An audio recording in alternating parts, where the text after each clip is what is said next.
আমাদের সংস্কৃতি, আমাদের সংস্কার সর্বদা থাকবে আমাদের সাথে।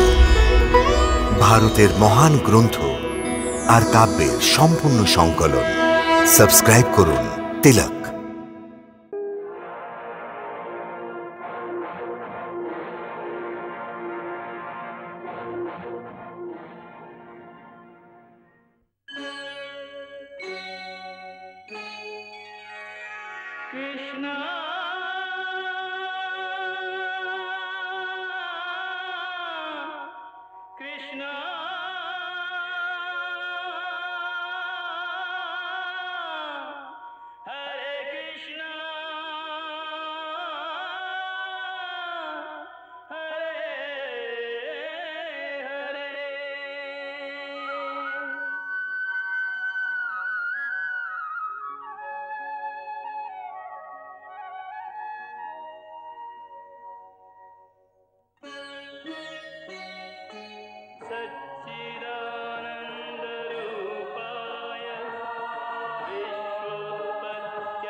জয় শ্রীকৃষ্ণ।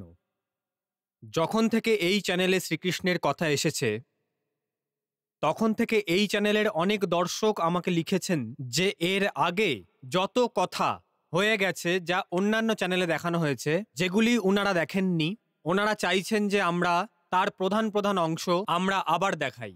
সুতরাং ওদের লাভের জন্য আমরা এর থেকে ওনার জীবনের কিছু হাইলাইটস, ওনার জীবনের আসল অংশ আপনাদের আবার দেখাতে যাচ্ছি।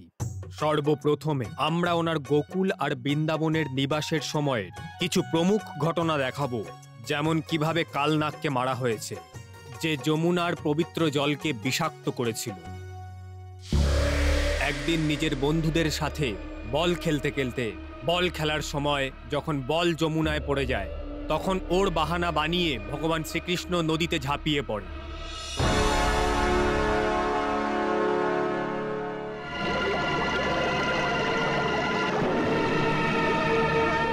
ও যমুনার ভেতরে ওখানে পৌঁছে যায় যেখানে কালিয়া নাগ নিবাস করত। কালিয়া নাগের রানীরা কৃষ্ণকে দেখে বিস্মিত হয়ে যায়, আর তখন কালিয়া নাগ চমকে ওঠে। কে এসেছে আমার বিশ্রামে বিঘ্ন ঘাতিয়েছে? কে সে? কে সে? এই জীবিত এখানে কি করে পৌঁছে গেছে? ওকে এখানে কে নিয়ে এসেছে?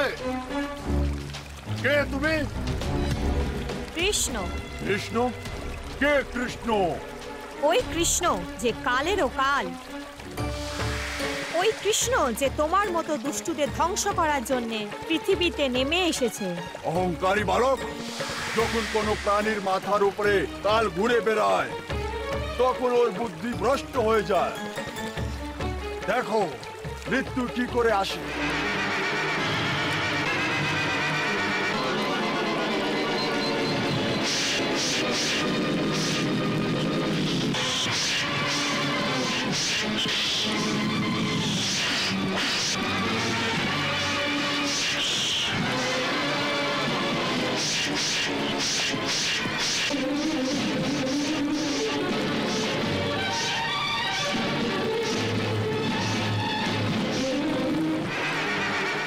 এইভাবে যমুনা নদীতে বিষাক্ত কালিয়া নাগের সাথে যুদ্ধ করে তাকে দমন করা হয়।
ভগবান কৃষ্ণের লম্বা অবতার কাল এই ধরনের অনেকগুলি দিব্য চমৎকারে পরিপূর্ণ।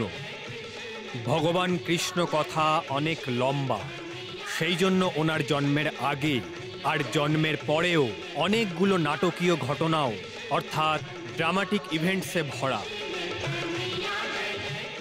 এই কথার আরম্ভ ওখান থেকে হয় যখন মহারাজ শূরসেনের পুত্র কুমার বাসুদেবের সাথে মথুরার রাজকুমার কংসের বোন দেবকীর সাথে বিবাহ হয়।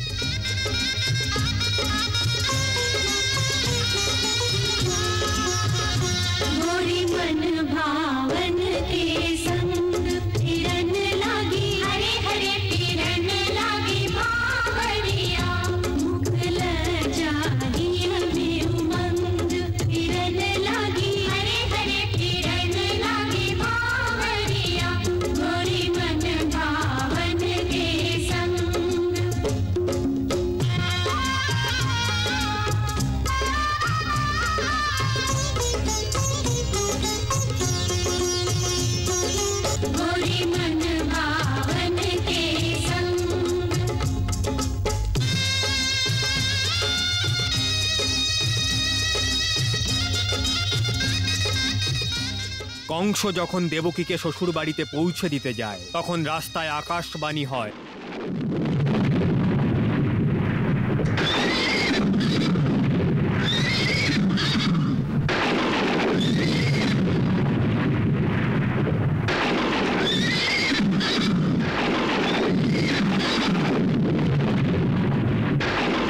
হে মূর্খ কংস, হে মূর্খ কংস, কে আমাকে এইভাবে সম্বোধন করছে? কে তুমি যার নিজের প্রাণের মোহ নেই? আমার সম্মুখে এসো। হে পরম মূর্খ কংস, এইটা ক্রোধ করার সময় না, বরং ক্রোধ প্রকট করার সময়। তুই তোর ভাগ্যে নিজের হাতেই আগুন লাগাতে যাচ্ছিস। হে মূর্খ, যাকে তুই এত আনন্দিত হয়ে রথে বসিয়ে নিয়ে যাচ্ছিস, ওই দেবকীর অষ্টম গর্ভের সন্তান তোকে বধ করে ফেলবে।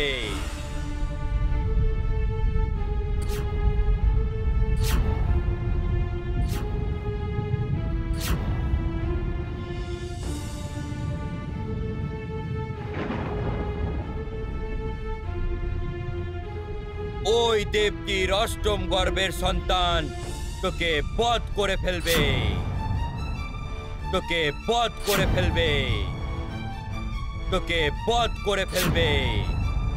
ওই দেবকীর অষ্টম গর্ভের সন্তান তোকে বধ করে ফেলবে, তোকে বধ করে ফেলবে।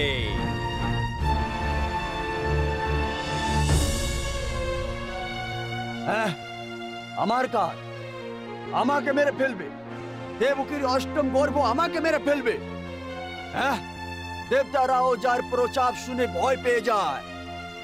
ওই কংসকে দেবকীর অষ্টম সন্তান মেরে ফেলবে।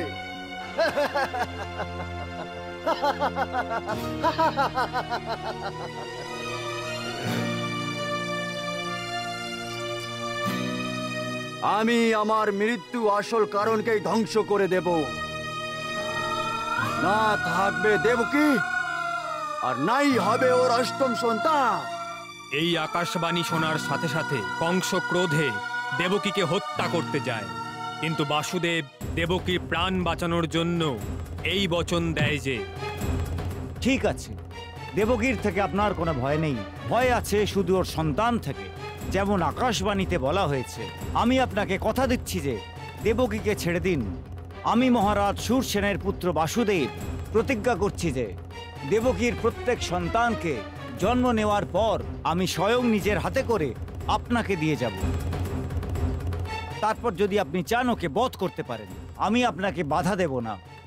কংস দুজনকেই বন্দি করে কারাগারে পাঠিয়ে দেয়।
যখন দেবকীর প্রথম সন্তান জন্ম নেয়, তখন বাসুদেবের প্রতিজ্ঞা অনুযায়ী কংস ওকে নষ্ট করতে এসে যায়। তো এই সফলকে আমাকে দিয়ে দাও। না, আমি দেব না। কেন দেবে না? ছেড়ে দাও। আমি বলছি ছেড়ে দাও। ছেড়ে দাও। না, আমি বলছি ছেড়ে দাও। ছেড়ে দাও। ছেড়ে দাও। ছাড়ো। ছেড়ে দাও দাদা, ছেড়ে দাও। দাদা দয়া করো। ছাড়ো। দাদা দয়া করো। ছাড়ো। ছেড়ে দাও। ছাড়ো। দাদা মেরো না আমার আমি বলছি ছাড়ো। বাচ্চাকে। দাদা আমার বাচ্চাকে মেরো না দাদা, ছেড়ে দাও। দয়া করো দাদা, আমার বাচ্চাকে বাঁচাও দাদা।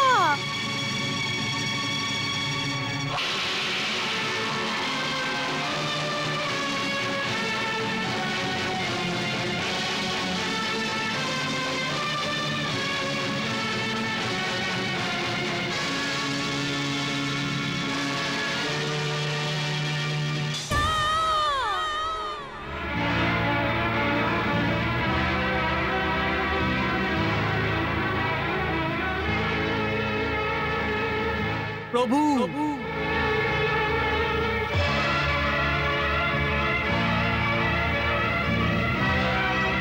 না, না।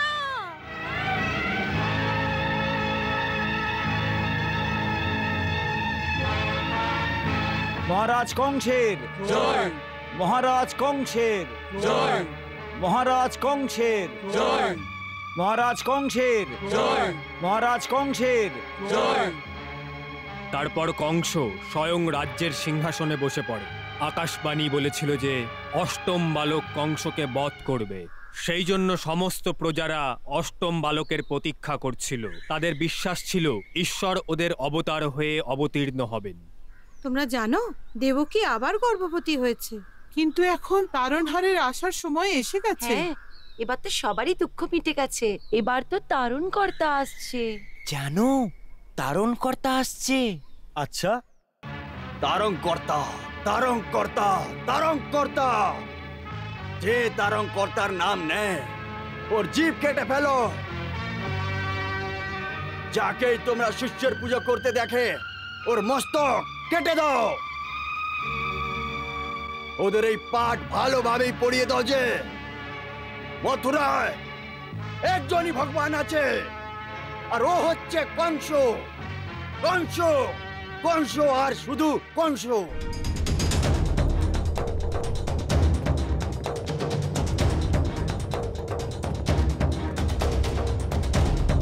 ডাকো তোমাদের তরঙ্কর্তাকে, ডাকো। যখন অষ্টম বালকের জন্ম নেওয়ার সময় নিকটে আসে তখন কংসের অত্যাচার বেড়ে যায়। মারো আরো মারো।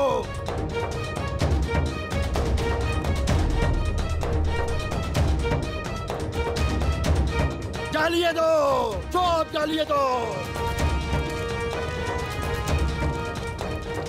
ডাকো নিজের তরঙ্কর্তাকে, ডাকো।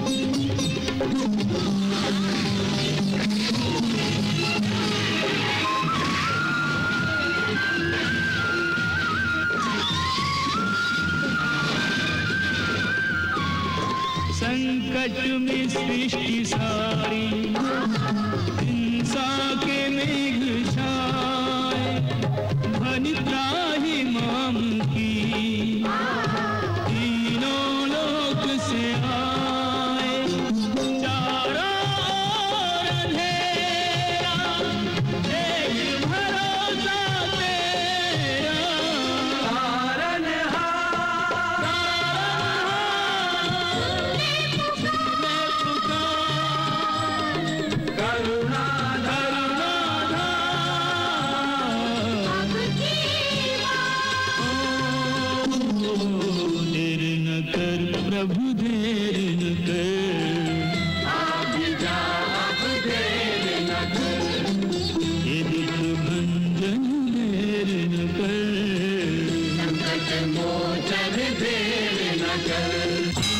दलितों के सहारे आजा, हे शरणागत के रखवारे आजा। एक स्वर में हर प्राण पुकारे आजा, आजा तारनहार हमारे आजा। आजा प्रभु आजा, आजा प्रभु आजा।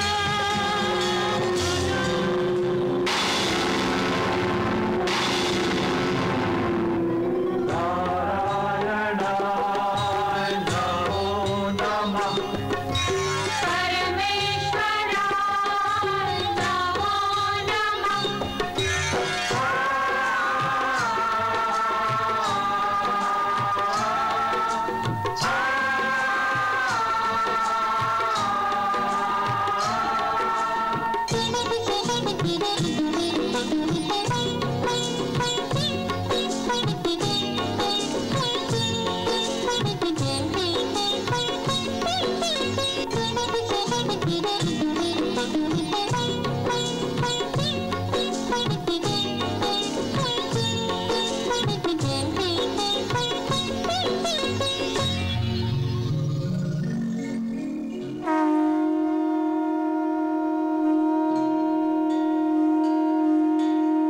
কৃষ্ণের শিশুরূপে প্রকট হওয়ার সাথে সাথেই চমৎকার হতে শুরু করে। পিতা বাসুদেবের হাতের এবং পায়ের শিকল নিজের থেকেই খুলে যায়।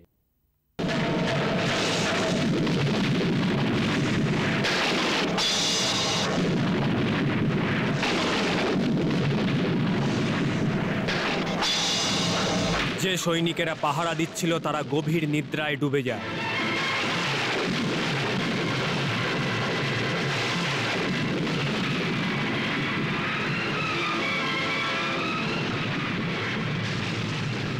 বন্দি গৃহের দরজা নিজের থেকে খুলে যায়।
মধ্যরাত্রে যমুনা নদী পার করার সময় যখন বৃষ্টি আরম্ভ হয় তখন স্বয়ং ভগবান শেষনাগ প্রকট হয়ে ওনার মাথার ওপরে শিষ্যের মতো সেবা করতে শুরু করে দেয়।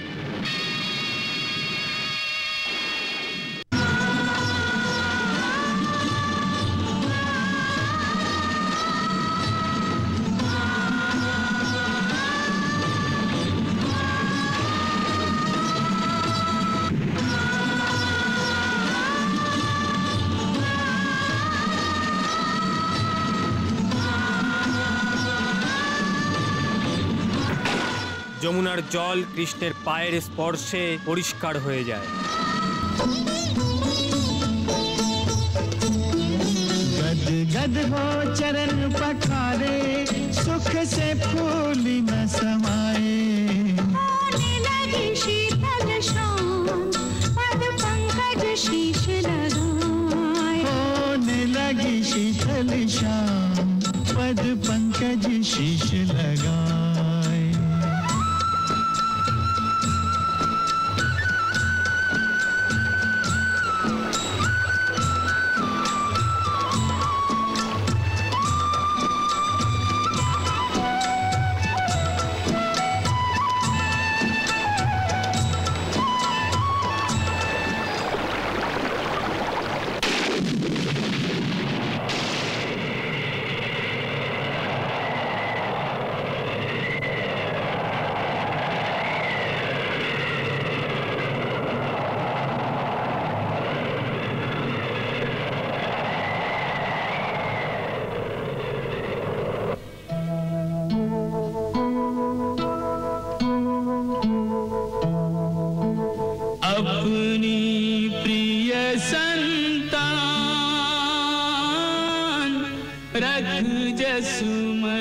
की सेज पे मायावश अनजान माया को संग ले चले।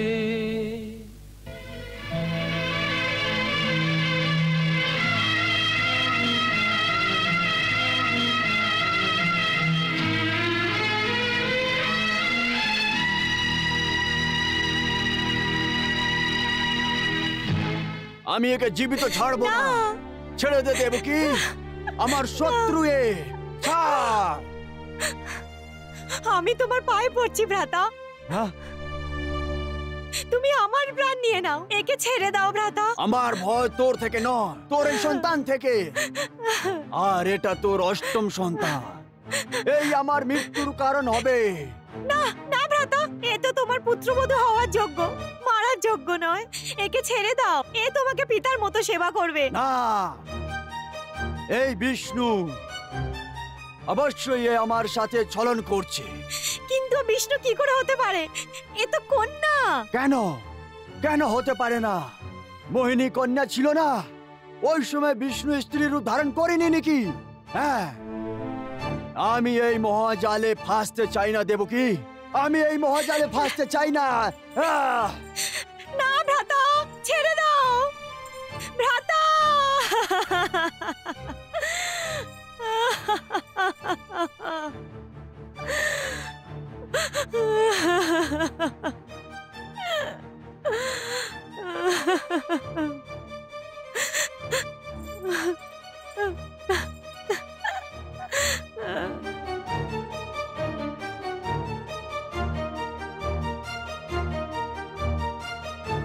বালক কৃষ্ণকে যশোধরার বিছানায় শুইয়ে রেখে বাসুদেব যেই কন্যাকে ওখান থেকে উঠিয়ে নিয়ে এসেছিল, ওকে যখন কংস মারতে যায় তখন ওই কন্যা আকাশে গিয়ে দুর্গার রূপ ধারণ করে নেয়।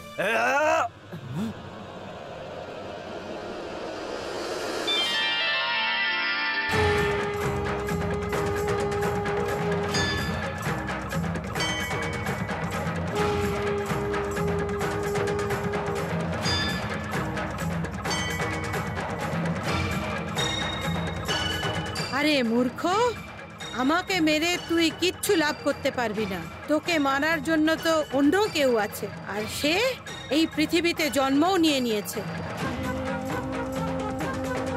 সেই তোর সংহার করবে। নিজের বাল্যকালে শ্রীকৃষ্ণ অনেক ধরনের লীলা করেছে। ওই লীলার মাধ্যমেই উনি পুতনা এবং বর্ণাব্রতের মতো অনেক অসুরদের বধ করেছেন।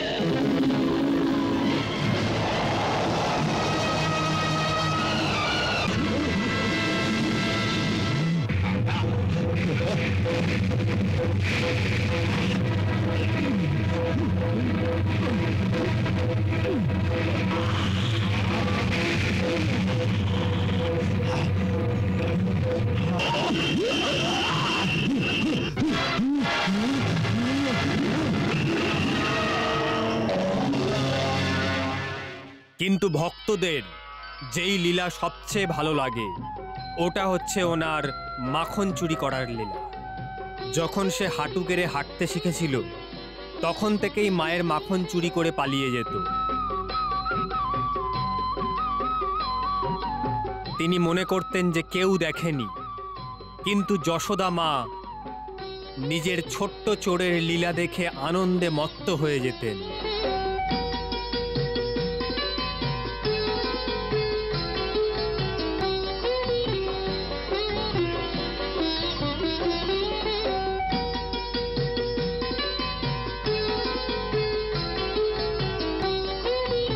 দেখি মুখে কি আছে। মাছি খাইনি, মিথ্যুক, খোল মুখ। এই সময়েই কৃষ্ণ যশোদা মায়ের সাথে ওই সুন্দর লীলা করেছিল, যার মাধ্যমে ও নিজের ছোট্ট মুখের মধ্যে মাকে সম্পূর্ণ ব্রহ্মাণ্ড দেখিয়ে দেয়।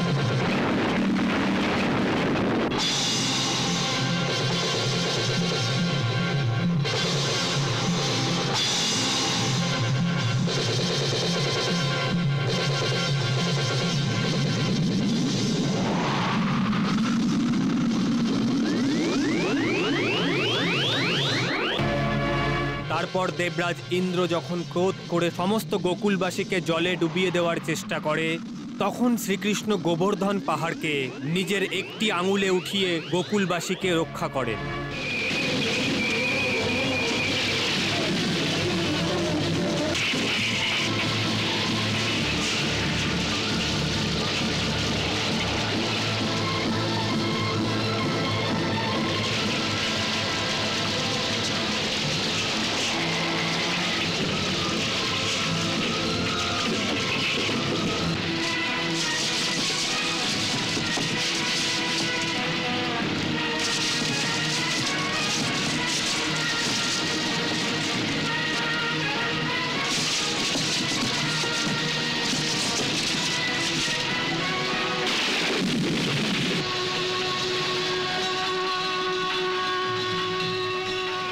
এই লীলার কারণেই ওনার আরেকটি নাম গিরিধারী রূপে প্রচলিত হয়।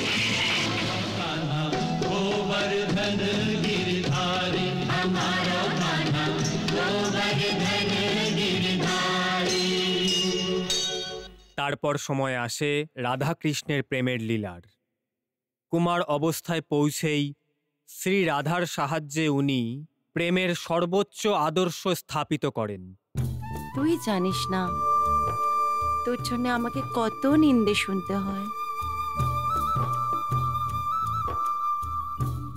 দেখো রাধা, আমার কোনো নিন্দের ভয় নেই। আমি তো খালি প্রেমের বশে আছি, আর প্রেমকেই সর্বোপরি মানি। সুতরাং আমাকে তো আসতেই হবে।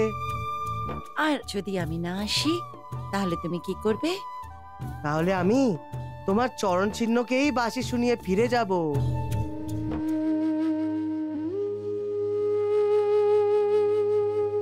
আমার চরণের চিহ্নকে? হ্যাঁ, তুমি সকালবেলা ঘাটে বন্ধুদের সাথে জল ভরতে যাও না? হ্যাঁ। ওখানে তোমাদের সবার পায়ের চিহ্ন পড়ে থাকে। আমি ওই সবে তোমার চরণ চিহ্নকে চিনতেই পারবো। ব্যাস, ওটাকেই প্রেম করে ফিরে আসবো।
কখনো কখনো আমি ভাবি যে আমি যদি কৃষ্ণ হতাম আর তুমি হতে রাধা, তাহলে কত ভালো হতো। তারপর কি হতো? তারপর আমি তোমার মতন হাসতাম আর তুমি আমার মতন অস্থির হতে। তাহলে কি তোমার ভালো লাগতো? হ্যাঁ, আমার খুব ভালো লাগতো। ভালো কথা। তাহলে আমি রাধা হয়ে যাচ্ছি আর তুমি কৃষ্ণ হয়ে যাও।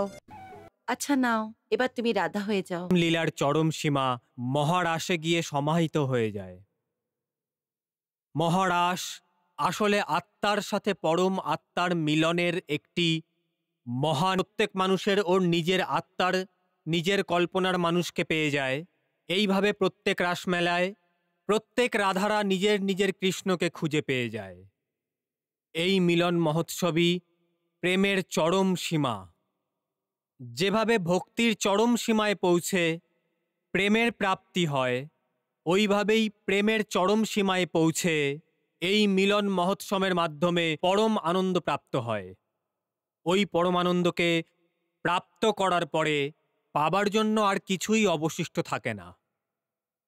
আর যেখান থেকে পাবার কিছুই অবশিষ্ট থাকে না, ওখান থেকেই হারানো আরম্ভ হয়ে যায়। যেখানে মিলন সমাপ্ত হয়ে যায়, ওখান থেকেই বিরহ এবং ছাড়াছাড়ি আরম্ভ হয়ে যায়। এটাই তো কালচক্রের নিয়ম। সুখ এবং দুঃখ, মিলন এবং বিরহ, হাসি এবং কান্না সর্বদাই একে অপরের পেছনে পেছনে দৌড়তে থাকে। সুখের পরে দুঃখ, দুঃখের পরে সুখ, আবার দুঃখ, আবার সুখ। এমন মনে হয় যে কালের একটি চরণে সুখ আছে, আরেকটি চরণে দুঃখ আছে। প্রথমে সুখের চরণ আগে এগিয়ে যায়, তারপর দুঃখের চরণ এগিয়ে যেতে থাকে।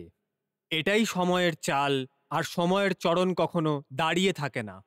আর এটাই এই মৃত্যুলোকের অনুযায়ী যখন মহারাসের প্রেমীদের মিলন আনন্দের চরম সীমায় পৌঁছে যায়, তখন ওখান থেকেই ওদের আলাদা হওয়ার সময় আরম্ভ হয়ে যায়। শেষ পর্যন্ত কৃষ্ণকে গোকুল ছেড়ে চলে যেতে হয়। রাধা এবং কৃষ্ণের আলাদা হওয়ার ব্যথা অনেক গভীর ছিল।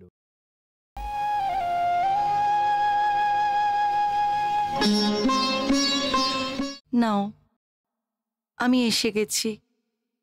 বলো, কি বলতে চাও? বলার তো কিছুই নেই, শুধু আপনার কাছ থেকে যাওয়ার আজ্ঞা নিতে এসেছি। আজ্ঞা নিতে এসছো নাকি আমার প্রাণ নিতে এসছো? রাধে, প্রাণ তো আমাদের দুজনের একটাই, শুধু শরীর দুটো। এই বিচ্ছেদ তো শুধু দুটো শরীরের। কিন্তু বিচ্ছেদের পরে আমাদের কি অবস্থা হবে,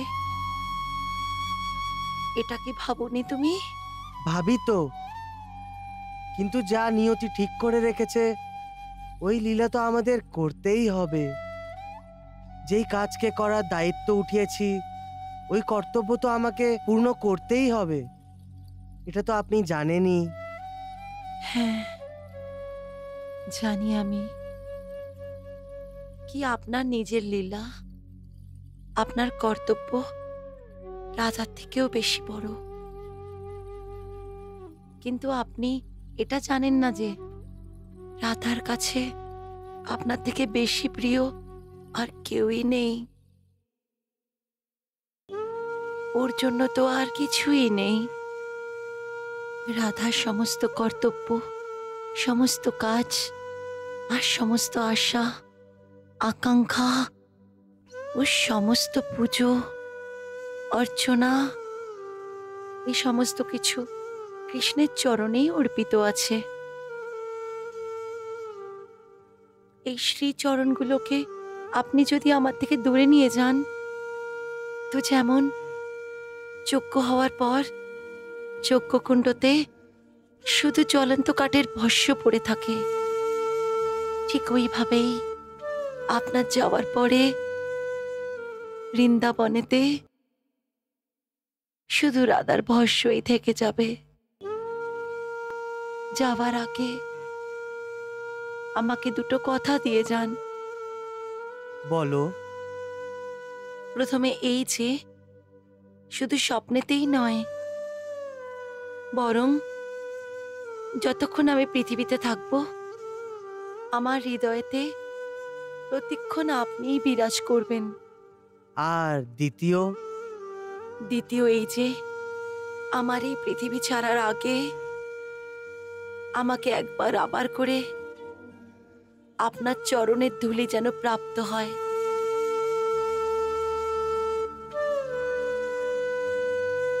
আমি বচন দিচ্ছি, কিন্তু একটি বচন আমি তোমার থেকেও চাইবো।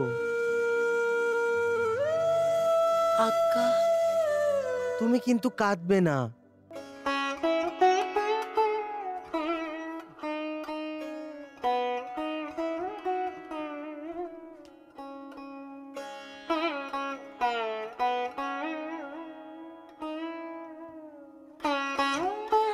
অনেক কঠিন কাজ।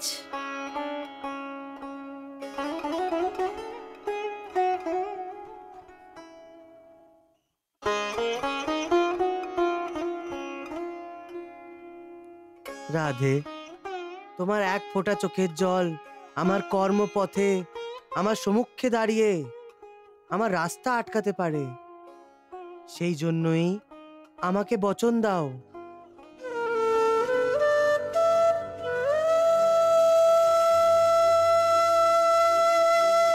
এখনই অশ্রু আর বেরোবে না, আমি কথা দিচ্ছি।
জয় শ্রীকৃষ্ণ।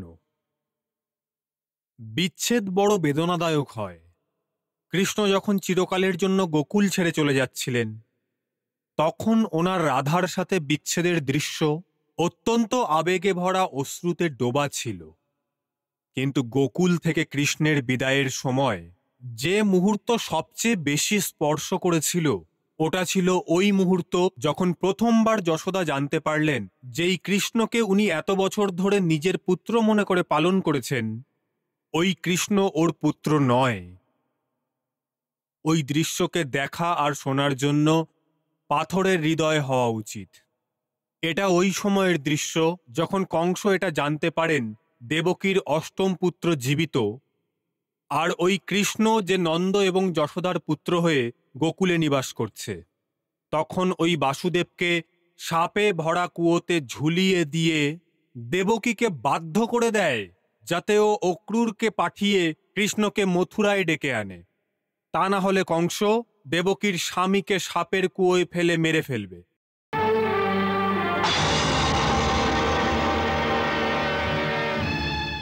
আমার 7 বার গোনা পর্যন্ত সিদ্ধান্ত নিয়ে নাও যে তুমি স্বামী চাও অথবা পুত্র।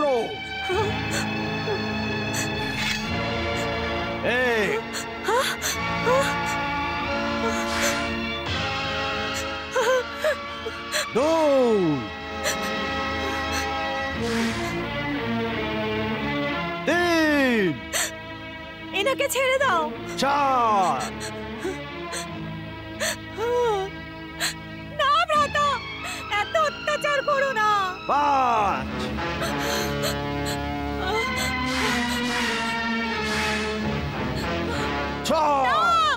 দাঁড়াও ভ্রাতা, না ভ্রাতা, আমাকে আমার স্বামী দিয়ে দাও, আমাকে আমার স্বামী দিয়ে দাও। নিয়ে নাও, আমার পুত্র নিয়ে নাও, নিয়ে নাও। আমাকে আমার স্বামী দিয়ে দাও ভ্রাতা, আমাকে আমার স্বামী দিয়ে দাও। আজকেই অক্রূরকে আজ্ঞা দিয়ে দাও যে ও যে কোনো ভাবনা করে ওই কৃষ্ণকে প্রলোভন দিয়ে মথুরায় নিয়ে আসুক, তা না হলে নিজের স্বামীর বলি দিয়ে দাও।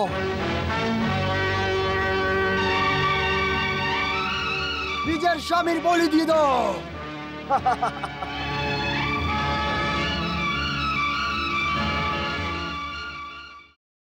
আপনি জানেন না দেবী যে আপনি আমাকে কি করতে বলছেন? এর অর্থ কি আপনি বুঝতে পারছেন? হ্যাঁ, আমি ভালোভাবে জানি। না দেবী না, আপনি একদমই জানেন না। আপনি একজন নিরহ বালককে একজন কসাইয়ের হাতে তুলে দিতে চান, যা ওকে হত্যা করতে চায়, ওকে বধ করতে চায়। আমি জানি।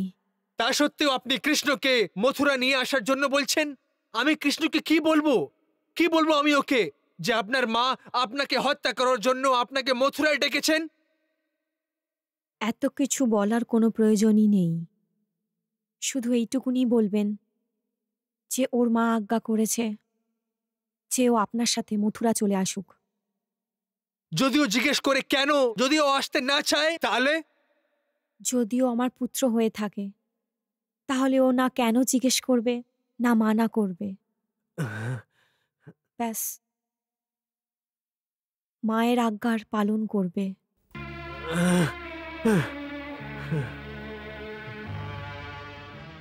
গোকুলে পৌঁছাবার পর অক্রূরের জন্য সবচেয়ে কঠিন মুহূর্ত ছিল যখন নন্দ এবং যশোদাকে হৃদয়কে ব্যথিত করা এই সত্যিটি বলতে হলো যে কৃষ্ণ ওনার পুত্র নয়।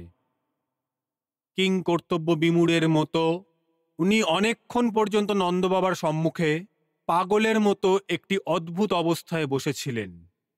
শেষ পর্যন্ত নন্দবাবা হয়রান হয়ে জিজ্ঞাসা করলেন, অক্রূর মহাশয়, এইভাবে হঠাৎ করে আসার কোনো তো কারণ হবে,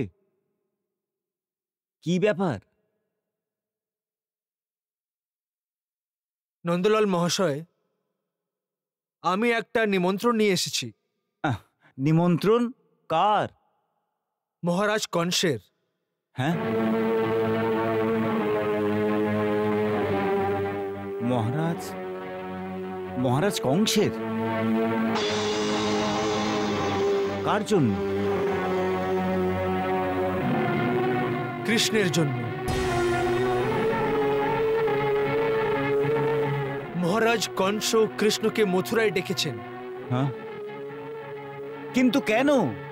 নন্দলাল মহাশয়, বোঝার চেষ্টা করুন, এটা রাজ আজ্ঞা।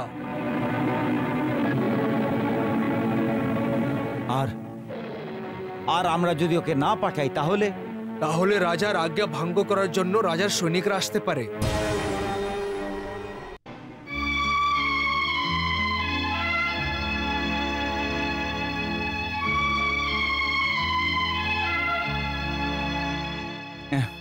এ কি ধরনের আজ্ঞা? এ তো অত্যাচার, যে মাতা পিতাকে জিজ্ঞেস না করে কোনো বালককে জোর করে নিয়ে যাওয়া উচিত। মহারাজ কংস এই আজ্ঞা কৃষ্ণের মাতা পিতাকে জিজ্ঞেস করেই দিয়েছে। হ্যাঁ, মাতা পিতাকে জিজ্ঞেস করেই আজ্ঞা দিয়েছে, কিন্তু আমাদের তো কেউ জিজ্ঞেস করেনি।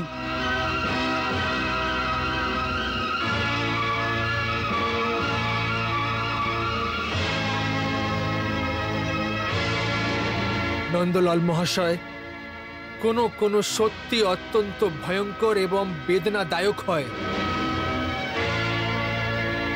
আপনি পুরুষ আছেন,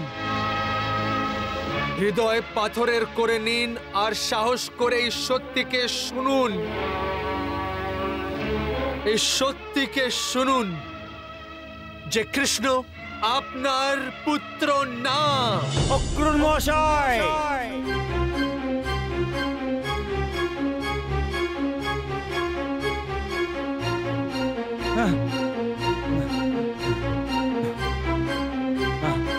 অক্রূরজি, আপনি সজ্ঞানে কথা বলছেন। আপনি কি জানেন যে কথা আপনি বলছেন তার অর্থ কি? আমি ভালোভাবে জানি যে আমি কি বলছি আপনাকে। আর আমি এটাও জানি যে এটা স্বীকার করার আপনার জন্য কতটা কঠিন। কিন্তু নন্দলাল মহাশয়, শেষ পর্যন্ত এই সত্যিকে স্বীকার করতেই হবে। কিন্তু কোনো কথা সত্যি হলে তবে তো স্বীকার করব। আর যদি কোনো পথিক দিনকে রাত বলে দেয় আর সূর্যকে চন্দ্রমা বলে দেয়, তাহলে কি মেনে নিতে হবে? নন্দলাল মহাশয়, উত্তেজিত হয়ে কোনো লাভ হবে না। অক্রূর মহাশয়, আপনি রাজনীতিজ্ঞ। আপনি বড় সুন্দরভাবে কি করে কথা বলতে হয় তা জানেন। কিন্তু আমরা গ্রামে সোজা সরল গ্রাম্য মানুষ, শব্দের হেরাফেরি করা জানি না। আমরা তো মিথ্যুকদের মুখের ওপর মিথ্যেবাদী বলি। আপনি এত বড় মিথ্যে আমার সম্মুখে বলার সাহস কি করে পেলেন? তাহলে কি আমার উত্তেজিত হওয়া স্বাভাবিক নয়?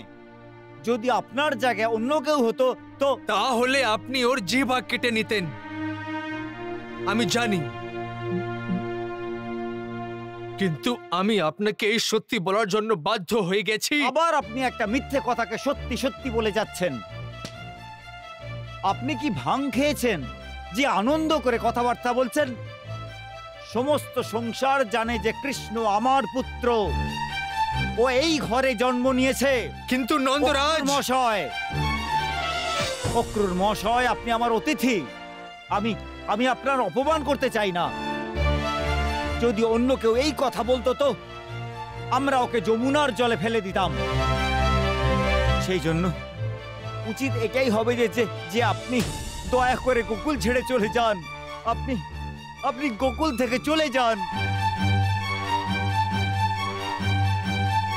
নন্দলাল মহাশয়, এটা করে কোনো লাভ হবে না। আমি আর কিচ্ছু শুনতে চাই না, কিচ্ছু শুনতে চাই না আমি। আপনি দয়া করে গোকুল ছেড়ে চলে যান এখান থেকে। এটা আপনি কি ধরনের কথা বলছেন স্বামী? কি ব্যাপার? কিছু না, এই কথা তোমার শোনার জন্য নয়। শুনুন অক্রূর মহাশয়, এসব কি হচ্ছে? কি ব্যাপার? কিচ্ছু না বৌদি, কিচ্ছু না। কোনো ব্যাপার তো আছে। ভগবানের জন্য বলুন যে এসব কি হচ্ছে, কি ব্যাপার? না বৌদি, আমার মধ্যে সাহস নেই যে আমি এই কথাটা আপনাকে বলে দিই। আপনি নন্দলাল থেকেই জিজ্ঞেস করে নিন। কিন্তু ওটা শোনার আগে নিজের হৃদয়কে পাথরের করে নেবেন। অক্রূর মহাশয়,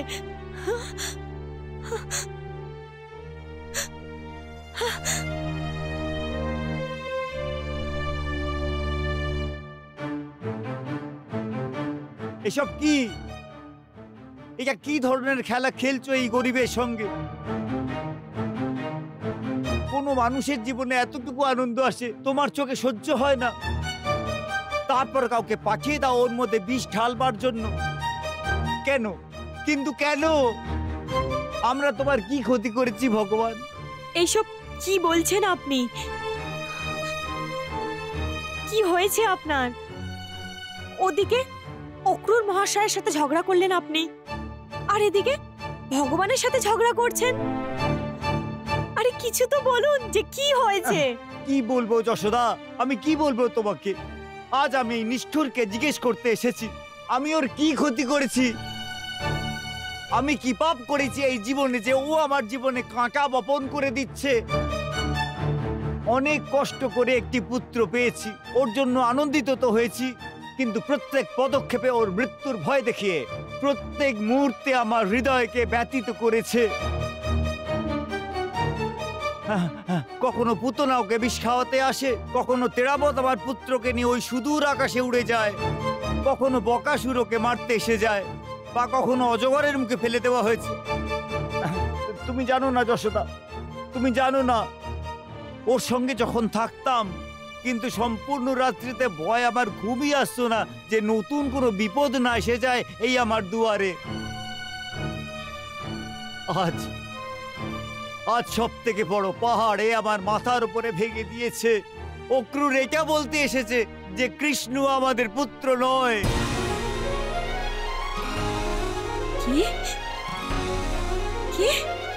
কি বলেছেন অক্রূর মহাশয়? ও বলেছে তুই ওর মা না, আমি ওর পিতা না, ও আমাদের পুত্র না। না না, উনি এটা বলতেই পারেন না। উনি এটা কি করে বলতে পারেন? আপনি শুনতে অবশ্যই কোনো ভুল করেছেন। না যশোদা, না, আমি শুনতে কোনো ভুল করিনি। ও স্পষ্টভাবে আমাকে এই কথাই বলেছে যে কৃষ্ণ তোমাদের দুজনের পুত্র না। না, ভগবানের জন্য এই ধরনের শব্দ আর বলবেন না, বলবেন না। উনি এত বড় মিথ্যে কি করে বলতে পারেন? ও বলেছে যশোদা, ও বলেছে। চলুন আমার সাথে, আমি এক্ষুনি অক্রূর মহাশয়কে জিজ্ঞেস করব যে এত বড় মিথ্যা কথা বললেন কি করে উনি। চলুন আমার সাথে, চলুন।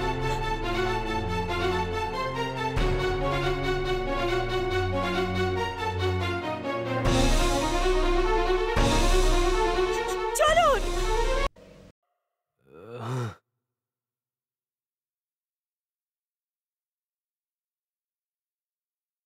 আপনি এটা বলেছেন যে কৃষ্ণ আমার পুত্র না? বলুন, আপনি এটা বলেছেন যে কৃষ্ণ আমার পুত্র না? হ্যাঁ,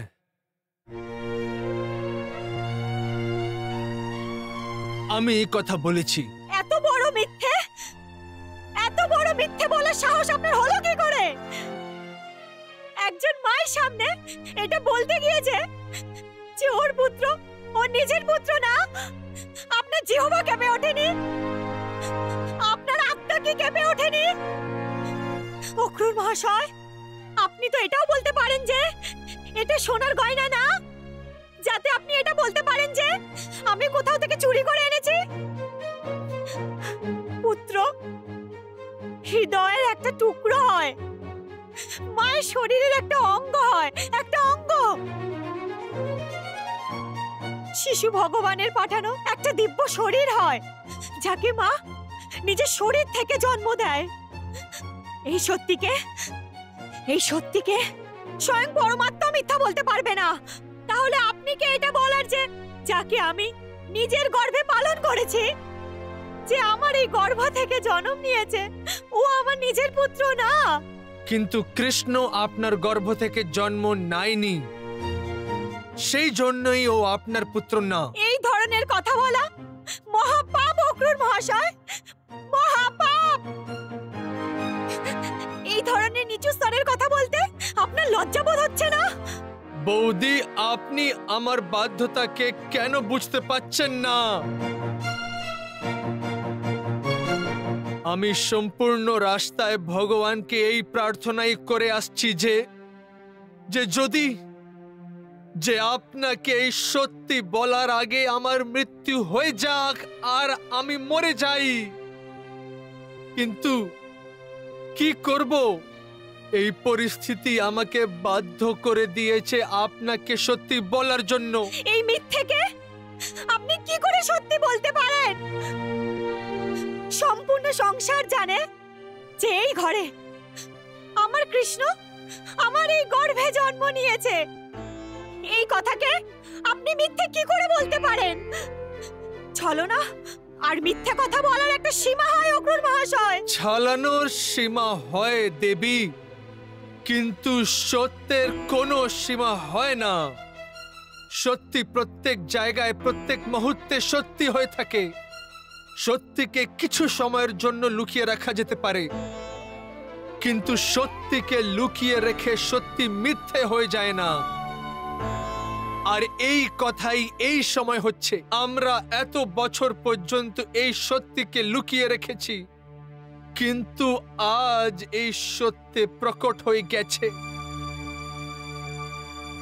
এইটাই আমাদের সবার দুর্ভাগ্য। অক্রূর মহাশয়, যা আপনি বলেছেন যদি ওটা সত্যি হয়, তাহলে এর কোনো প্রমাণ আছে আপনার কাছে? হ্যাঁ আছে, কিন্তু তার আগে আমি আপনাকে একটি প্রশ্ন করছি। কৃষ্ণ এই ঘরে যশোদা বৌদির গর্ভ থেকেই জন্ম নিয়েছে, এর কোনো প্রমাণ আছে আপনার কাছে? সর্বপ্রথমে ওই বালককে কে দেখেছে? আমি। আপনি ওকে জন্ম নিতে দেখেছেন?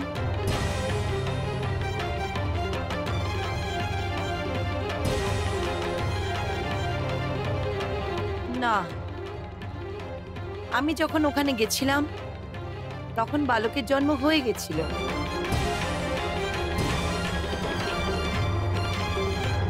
ওই কক্ষে আর কে ছিল? নন্দলাল ছিলেন।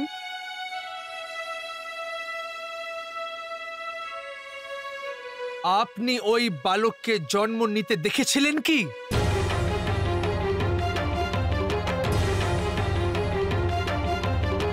না না, আমি ঘুমোচ্ছিলাম। আর যশোদা বৌদি? ওনার তো জ্ঞান ছিল না। আর কেউ ছিল? কোনো বুড়ি মা, কোনো গ্রামের মহিলা? না। এর অর্থ এই হলো যে কৃষ্ণকে জন্ম নিতে কেউই দেখেনি। বন্ধ করুন, ভগবানের জন্য এবার বন্ধ করুন। এসব কি ধরনের কথা হচ্ছে? কেউ দেখেনি তাহলে এর অর্থ এই তো না যে আমি আমার বালককে জন্ম দিইনি। আমি 9 মাস পর্যন্ত একটা শিশুকে আমার গর্ভে ধারণ করেছিলাম।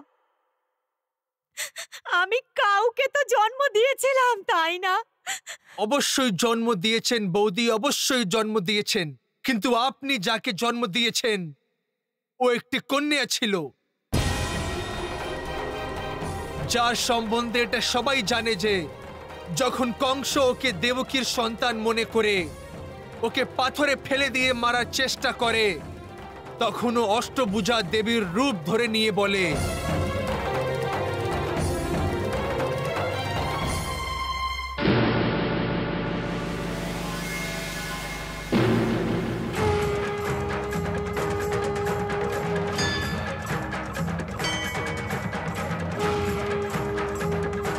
হে মূর্খ, আমাকে মেরে তোর কোনো লাভ হবে না। তোকে মেরে ফেলার লোক তো অন্য কেউ, আরও এই পৃথিবীর বুকে জন্মও নিয়ে নিয়েছে। এই গল্প সত্যি হতে পারে, কিন্তু এই কথা শুনে এটা প্রমাণ হয় না যে ওই কন্যা আমারই পুত্রী ছিল। যদিও আমার পুত্রী হয়ে থাকে তাহলে কারাগারে কি করে পৌঁছে গেল?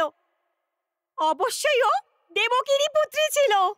না বৌদি না, ও দেবকীর না, আপনার পুত্রী ছিল। যদি আমার পুত্রী একজন কন্যা ছিল, তাহলে আমার কৃষ্ণ কার পুত্র ছিল? কার? দেবকী এবং বাসুদেবের। যদিও দেবকীর পুত্র হয়ে থাকে তাহলে আমার গৃহে কি করে আসলো? ওই রাত্রিতে কুমার বাসুদেব ওকে আপনার বিছানায় রেখে ওর পরিবর্তে ওই কন্যাকে নিয়ে গেছেন। বাসুদেব ভ্রাতা? ও জেলের তালা ভেঙে এখানে কি করে আসবে? ওই সময় কোন দিব্য শক্তির দয়া বাসুদেবের পায়ের শিকল নিজে থেকেই ভেঙে যায়। এই কাল্পনিক গল্পকে আমরা কি করে বিশ্বাস করব? এই কথাটি ওইভাবেই বিশ্বাস করে নিন নন্দলাল মহাশয়, যেভাবে আমরা ওই কথাটাকে বিশ্বাস করে নিয়েছিলাম যখন মা মহামায়া দেবী দেবকীর গর্ভের সংকর্ষণ করে রোহিণীর গর্ভে বলরামকে স্থাপিত করে দিয়েছিল।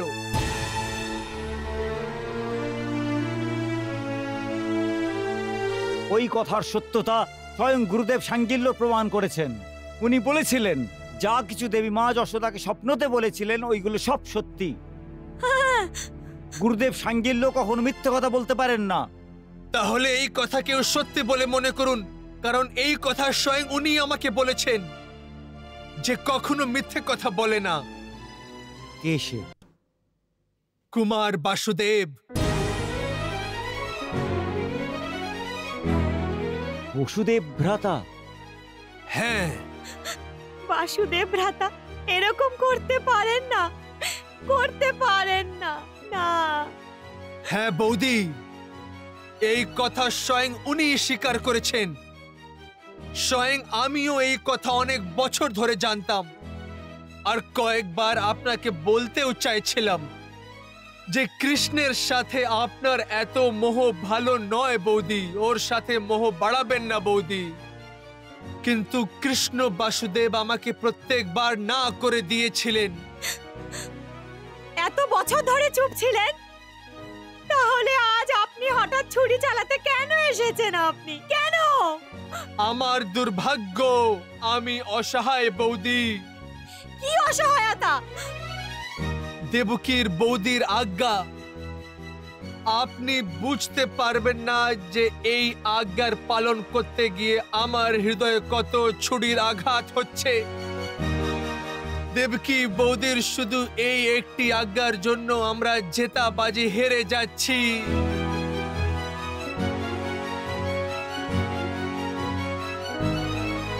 আসলে উনি নিজেও অসহায় হয়ে পড়েছেন।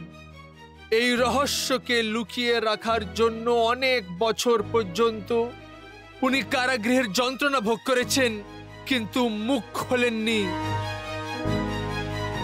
কিন্তু যখন কংস কুমার বাসুদেব ভ্রাতাকে বিষাক্ত সাপদের মধ্যে একটি অন্ধকার কুঁয়ে দড়ি দিয়ে লটকিয়ে দেয়, তখন ওই পতিব্রতা নারীকে বাধ্য হয়ে কংসের সম্মুখে এটা স্বীকার করতেই হলো যে কৃষ্ণই ওনার অষ্টম সন্তান, যাকে ওই খুনি আজ পর্যন্ত খুঁজে বেড়াচ্ছে। তখন বাধ্য হয়ে দেবকী বৌদি আমাকে আজ্ঞা দেন যে আমার পুত্রকে গোকুল থেকে নিয়ে আসো আর কংসের হাতে তুলে দাও। আমি ওনাকে বলেওছিলাম যে আমি যশোদা বৌদিকে কি করে বলবো, কি বলবো। উনি এইটুকুই বললেন যে যশোদাকে বলো আমি আমার স্বামীর প্রাণের রক্ষার জন্য নিজের পুত্রের ভিক্ষে চাইছি। আমার পুত্রকে ফিরিয়ে দাও, আমার পুত্রকে ফিরিয়ে দাও, আমার পুত্রকে ফিরিয়ে দাও, ফিরিয়ে দাও। আমার পুত্রকে ফিরিয়ে দাও, পুত্রকে ফিরিয়ে দাও।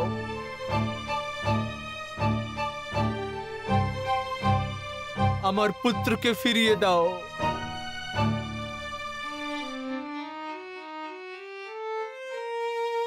যশোদা, যশোদা, যশোদা, যশোদা, যশোদা, যশোদা, যশোদা, যশোদা, যশোদা, যশোদা, যশোদা, যশোদা, যশোদা, যশোদা, যশোদা।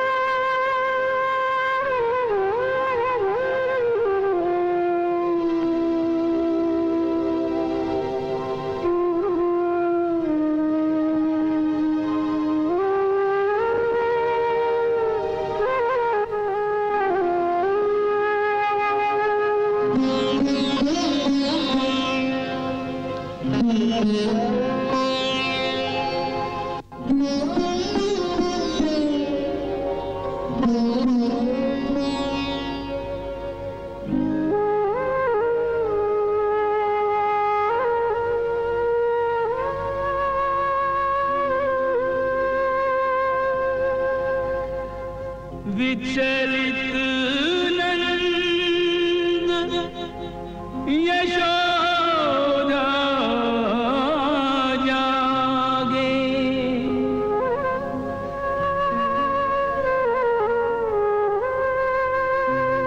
हार गए होनी के आगे।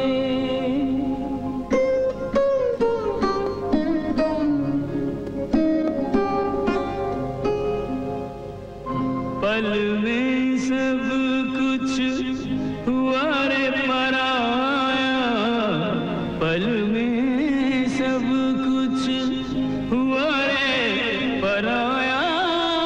ममता हाथ मले मानव अपने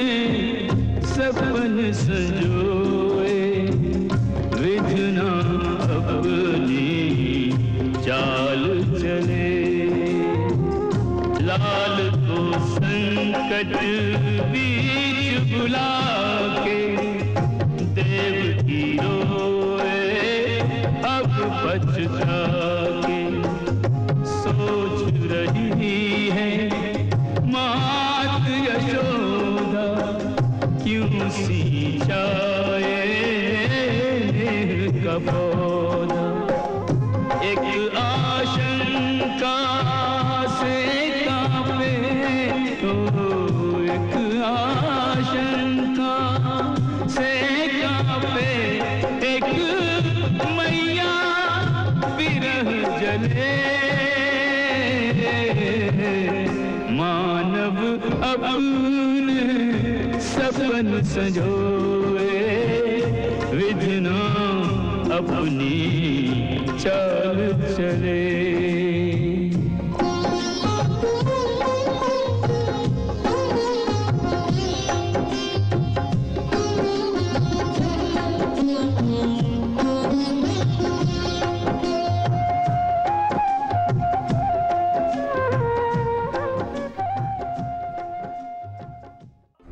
এই সময় কংসের যে গুপ্তচর এবং সৈনিকরা আছে গোকুলের চতুর্দিকে ছাড়িয়ে আছে, সবার নজর শুধু কৃষ্ণের উপরেই আছে।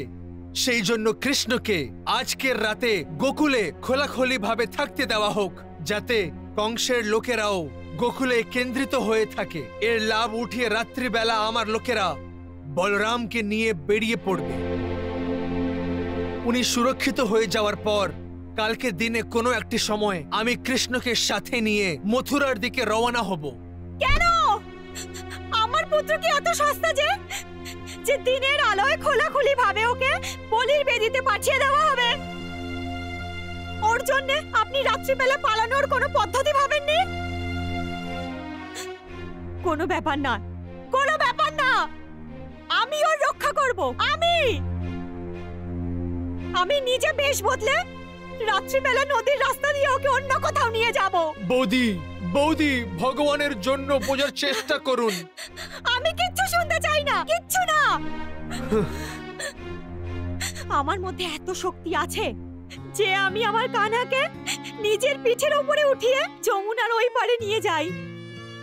নিজে ডুবে যেতে পারি, কিন্তু আমি আমার কানহাকে সুরক্ষিত পৌঁছে দেব। যদি অন্য কারোর প্রাণ নিয়ে কানহার প্রাণ বাঁচানো যায় তাহলে আমাদের মধ্যে প্রত্যেকই নিজের প্রাণ দিতে প্রস্তুত। কিন্তু এরকম সম্ভব নয় বৌদি, এরকম সম্ভব নয়। কেন সম্ভব নয়? কেন সম্ভব নয় বলুন? কারণ এটা দেবী দেবকীর আজ্ঞা। ওর আমার পুত্রের বলি দেওয়ার জন্য আজ্ঞা করার কি অধিকার আছে? কারণ কৃষ্ণ ওনার পুত্র। না না, ও দেবকীর পুত্র নয়, ও দেবকীর পুত্র নয়, ও আমার পুত্র। আমার, ও ওকে জন্ম অবশ্যই দিয়েছে, কিন্তু আমি ওর পালন করেছি। আর জন্ম যে দেয় তার চেয়ে যে পালন করে তার অধিকার বেশি হয়। ও তো শুধু 9 মাস পর্যন্ত নিজের গর্ভে ধারণ করেছে, কিন্তু আমি 12 বছর পর্যন্ত এক এক মুহূর্ত ওর সাথে অতিবাহিত করেছি। আমি ওকে হাত ধরে চলা শিখিয়েছি, ওকে বলা শিখিয়েছি, ওকে মাখন খেতে শিখিয়েছি।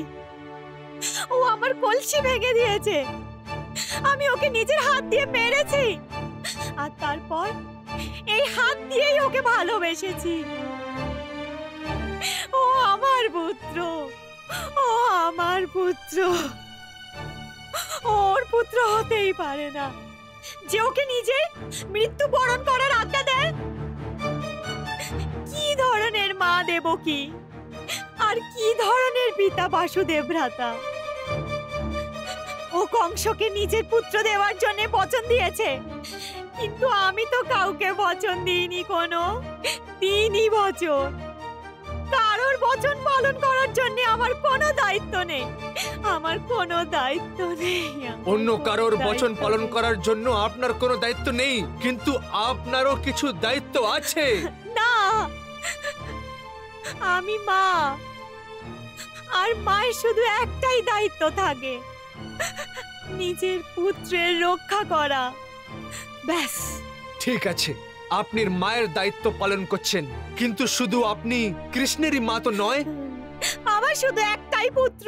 না বৌদি না, গোকুলের রানী আপনি, সেই জন্য সমস্ত গোকুলবাসীদের মা আপনি। আর ওরাও আপনারই সন্তান, হ্যাঁ কি না? হ্যাঁ, তাহলে কি? তাহলে এই কথার উত্তর দিন। 100 জনের মধ্যে একটি পুত্রকে বাঁচানোর জন্য 99 পুত্রকে হত্যা করে দেবেন, না আপনি নিজের 99 পুত্রকে বাঁচানোর জন্য একজন পুত্রের বলিদান দিয়ে দেবেন? না না না না। বৌদি নীতি এইটাই বলে যে সংকটের সময়ে যদি এক বংশকে বাঁচানোর জন্য একটি প্রাণীর, অথবা একটি গ্রামকে বাঁচানোর জন্য একটি বংশের, অথবা একটি দেশকে বাঁচানোর জন্য একটি গ্রামের বলিদান দিতে হয়, তাহলে ওই সময় ওইটাই ধর্ম হয়ে যায়। আজকে ঠিক ওই সময়ই আছে। এই সময় যদি আমরা অনুভূতির আবেগে এসে কোনো উল্টো পাল্টা চাল চালার চেষ্টা করি, তাহলে ওর পরিণাম কি হতে পারে এটা নন্দলাল ভালোভাবে বুঝতে পারছেন। বৌদি, ওই পাহাড়ে চড়ে দেখুন যে কংসের সৈনিকরা কিভাবে দূর দূর পর্যন্ত গোকুলকে ঘিরে রেখেছে।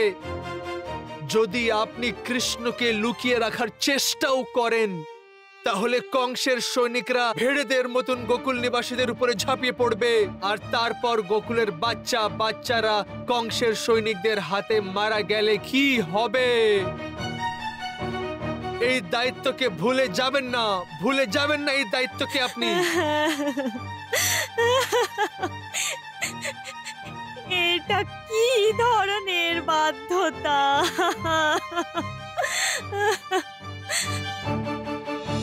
গুপ্তচররা চতুর্দিকে ঘুরছে, সেই জন্যই আজকের দিনটা অনেক সহজভাবে কাটাতে হবে। এমন মনে হওয়া উচিত যে ঘরে কৃষ্ণের প্রস্থানের জন্য প্রস্তুতি নেওয়া হচ্ছে, আর লোকদেরকে এই কথাটা বলবে যে কৃষ্ণ মথুরায় উৎসব দেখার জন্য অকুরের সাথে যাচ্ছে। ওই দুজন বালকরা যেন আসল কথা না জানতে পারে, বাচ্চাদের মতন কোনো কাণ্ড না ঘাটিয়ে বসে ওরা। কি ধরনের পাষাণ হৃদয় আপনার? কি ধরনের? এই ধরনের কথা বলতে গিয়ে না আপনার জিহ্বা কেঁপে ওঠে, আর নাই আপনার চোখে জল আসে।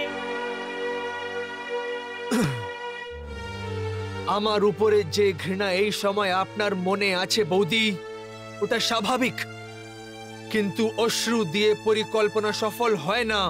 পরিকল্পনাকে সফল করার জন্য ধৈর্যের প্রয়োজন হয় বৌদি, ধৈর্যের প্রয়োজন হয়, ধৈর্যের। যার বাচ্চাকে স্বয়ং মৃত্যুর মুখে ঠেলে ফেলে দিচ্ছ, সেই মা কি করে ধৈর্য রাখবে? কি করে রাখবে ধৈর্য? আপনি কি রাজভক্ত অক্রূর থেকে এইটাই আশা করেছেন? এইটাই আশা করেছেন কি যে ও নিজের রাজকুমার কৃষ্ণকে স্বয়ং নিজের হাতে মৃত্যুর দ্বারে পাঠিয়ে দেবে? ওকে কংসের হাতে তুলে দিয়ে বলবে যে নাও ভ্রাতা নাও, ওকে হত্যা করে দাও? না না বৌদি না, অক্রূর এত সহজে নিজের হার স্বীকার করবেই না। যদিও সত্যিকারের রাজভক্ত হয়ে থাকে, তাহলে বিশ্বাস করুন বৌদি যে কৃষ্ণের উপরে কোনো বিপদ আসার আগে স্বয়ং অক্রূর মৃত্যু বরণ করে নেবে, স্বয়ং অক্রূর মৃত্যু বরণ করে নেবে।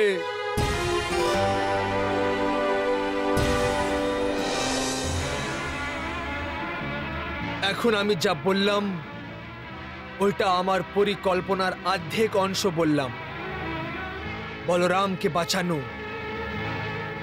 আর পরিকল্পনার বাকি অর্ধেক অংশ হলো কৃষ্ণকে বাঁচানো, কৃষ্ণকে বাঁচানো। ক্ষমা করুন বৌদি, ওই গুপ্ত পরিকল্পনা এখন আমি আপনাকে বলতে পারবো না। আসলে আমাদের পরিকল্পনা এমন যাতে বাসুদেবের কোনো ক্ষতি হবে না, আর গোকুলের বাসিন্দাদেরও কোনো অসুবিধা হবে না, আর আমাদের কৃষ্ণ সেই কংসের হাত থেকে বেঁচে বেরিয়ে যাবে, বেঁচে বেরিয়ে যাবে।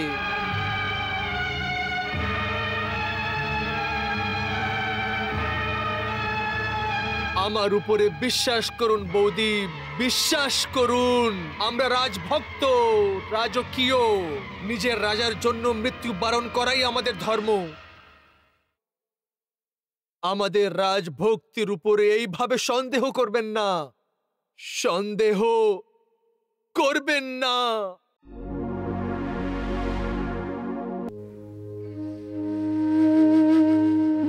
মা, ও মা, মা তুই কেন এত চিন্তা করছিস? তোর কানার কোনো ক্ষতি হবে না। একটু ভাবো মা, যদি তোর কানহা কালিয়া নাগকে পরাজিত করতে পারে, গোবর্ধন পাহাড়কে উঠিয়ে স্বয়ং ইন্দ্রের প্রকোপ থেকে গোকুলবাসীদের রক্ষা করতে পারে, তাহলে এই কংস ওর কি ক্ষতি করতে পারে মা? সেই জন্যই তো তোকে বলতাম যে এই ধরনের চমৎকার করিস না, করিস না। তোর উপরে কারণ নজর লেগে যাবে। আমি বলে বলে হেরে গেলাম যে বাবা ভগবান হোস না, তুই একজন ছোট্ট মানবী হয়ে থাক, না হলে একদিন আমি তোকে হারিয়ে ফেলবো।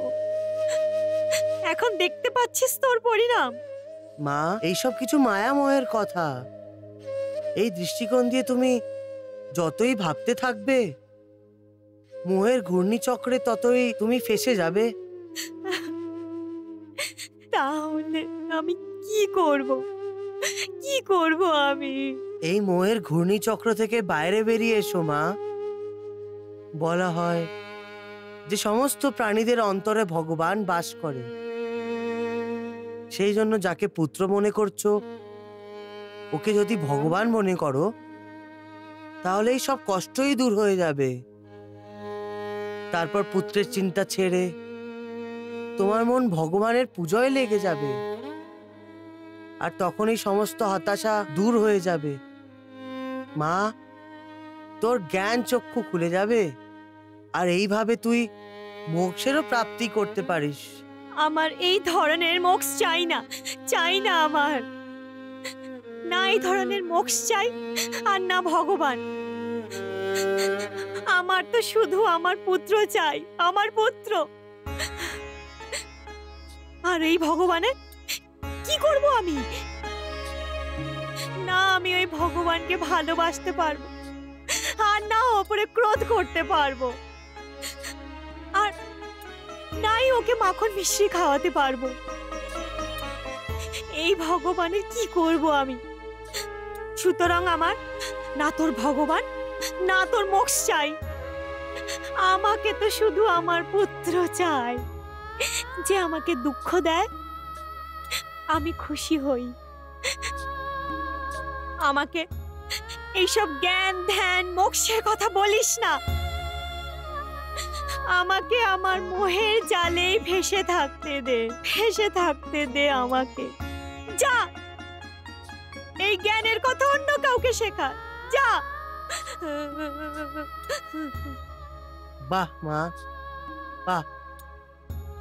তুই তো জ্ঞান, যোগ, ভক্তি এই সমস্ত সীমাকে পার করে নিয়েছিস। তোর তো এখন ভগবানেরও প্রয়োজন নেই, বরং বরং ভগবানেরই তোর মতো মায়ের প্রয়োজন আছে। তুই ধন্য মা, তুই ধন্য। এইসব নাটক আমার সাথে করিস না। তুই ছোটবেলা থেকে এইসব নাটক করে আমাকে ভোলাবার চেষ্টা করছিস। বাস্তবে তুই তো আমার পুত্রই না, তুই আমার শত্রু, শত্রু। আমাকে এইসব বক্সের কথা বোঝাতে আসিস না। যা, যা, চলে যা, চলে যা নিজের আসল মায়ের কাছে।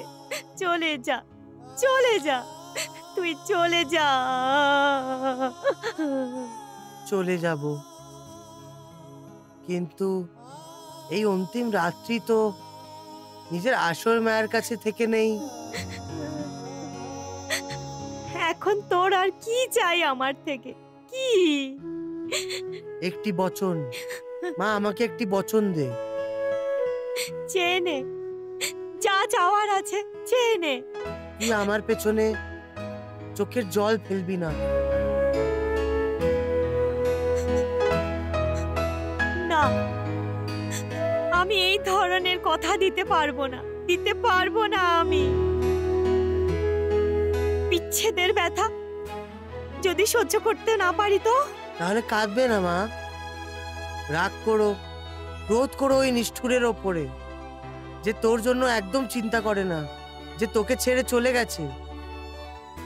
হ্যাঁ হ্যাঁ, মনে মনে আমাকে মেরো, কিন্তু তুই কাঁদবি না মা, তুই কাঁদবি না।